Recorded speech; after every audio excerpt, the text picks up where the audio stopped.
I'm thankful for Spotify. I'm thankful for Daniel. This is what YouTube channel Smart Music Business had to say in response to the news that Daniel Ek is stepping down as CEO of Spotify effective January 1, 2026. Now, we'll talk about who's going to be replacing him, but I thought this was definitely a different take on this situation. We've been talking a lot about all the things happening with Spotify. There's been this big purge of 75 million spammy songs, which people are interpreting to mean AI songs. That's not what the press release said. That's not what Spotify is actually saying. But it's being presented as this big win of like, we're trying to deal with the AI fraudsters. And one of the things that I pointed out is like, oh, well, if they're saying they deleted 75 million spammy tracks in the last 12 months, well, from my estimation, about half of that was actually even put on the platform. So I go, it sounds like you're counting more than just the last year. But as one commenter put, he goes, sounds to me like you just hit delete on the trash button. So just meaning it might not be as heroic of a move as Spotify is leading us to believe. But I thought this was interesting about should music creators be grateful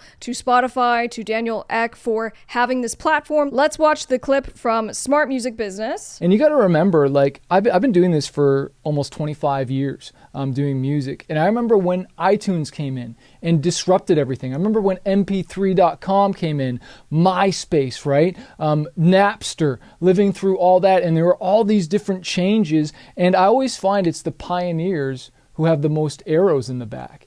And people can hate all they want, but you know, if you've watched my channel for a while, I'm thankful for Spotify. I really am. I'm thankful for Daniel for creating it. Sure, I want the royalties to be bigger, you know, but at the same time, he killed the piracy where people were just stealing the music, burning the CDs, copying the cassette tapes. I did that back in the day on a few of my favorite albums or borrowed from friends, but now he made it so low so people could just stream the music. It's the pioneers that have the most arrows in their back. Now, Spotify's pioneer, Daniel, is in fact going to be stepping down, or as I like to say, he's stepping to the side. He's not leaving the company. This is very important, and there are two people who are going to be the co-CEOs, and these are the current presidents. So we have Gustav Söderström. He is the co-president and chief product and technological officer, as well as Alex Norström, who is the co-president and chief business officer. And actually, whereas I was initially like, oh, does this mean we're getting fresh blood, right? Some new ideas, maybe some new CEOs, they're going to come in and shake things up. But in fact, they have been working for Spotify for the last 15 years. And I think this is important in this. Daniel Ek is kind of stepping aside. It's not like he's not going to be involved or have control or have say. Quite frankly, for someone who has built this from nothing, as I understand it, he's a college dropout. He's been doing this as a CEO for 20 years. I have a hard time believing that he is truly stepping aside. But my perception is that Gustav and Alex are kind of coming in to do the grunt work, the day-to-day. But Daniel is going to be the long-term strategic advisor,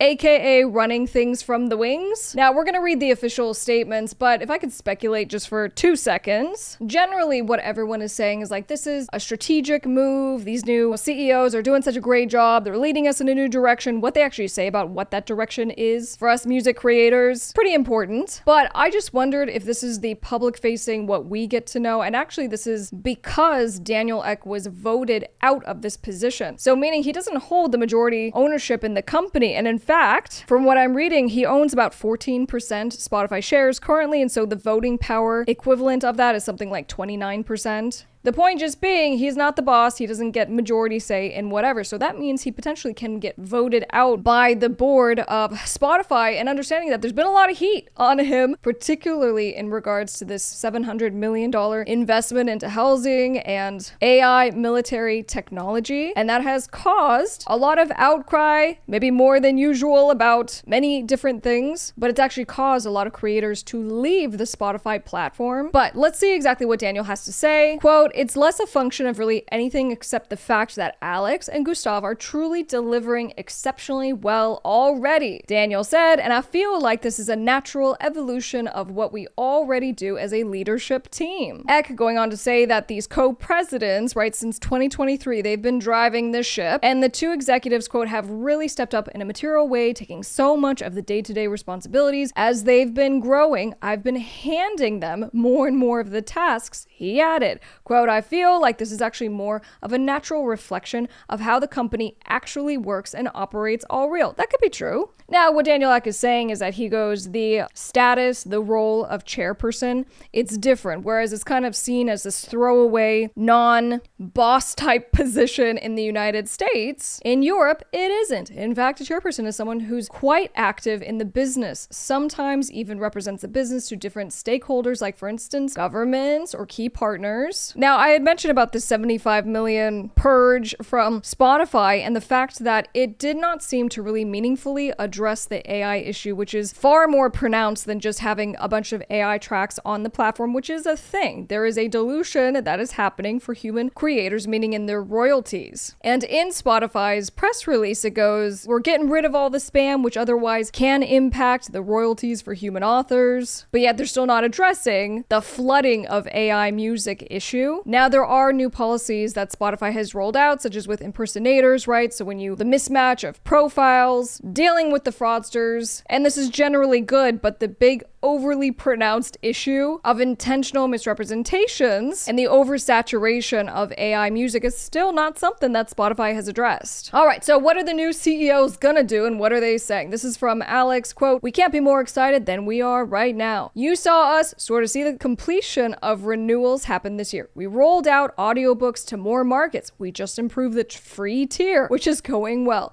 We shipped messaging, we shipped mixing tools, lossless, right? A higher quality audio was something they rolled out. They just rolled out the DM option on Spotify, DJ, and will continue to ship even more things." Well, of the even more things, does this include the remixing feature, again, that Spotify has been talking about since the beginning of this year? And it sounds like maybe this wasn't even Daniel Ek's idea. It was actually our backseat driver presidents who may have been leading the way all along. Now, he goes on to talk about how right now the listenership is almost at 700 million people on the Spotify platform. Currently 11% of the world's population. Now, what Gustav had to say, very notable quote, "We're in the middle of a macro wind called AI. There are better recommendations, more personalization, but we also think it's going to eventually end up in new form factors. My top priority, my 1, 2, and 3 is to make sure that we capture this opportunity of AI to make it a tailwind that accelerates us." And I gotta be honest, that kind of terrifies me. In all of this acceleration and all the stuff that is happening, human authors are being left behind. The royalty pool is continuously being diluted, right? Because of things like now we're bundling, we're putting audiobooks in with your stuff. And with the oversaturation and proliferation of AI songs on the platform, ultimately human authors are getting squeezed out. I very much wish that both these CEOs had said something in regards to all of this, other than things are going so great. We're seeing more and more people get on the platform. We're super excited about AI. And in the meantime, I'm over here real nervous.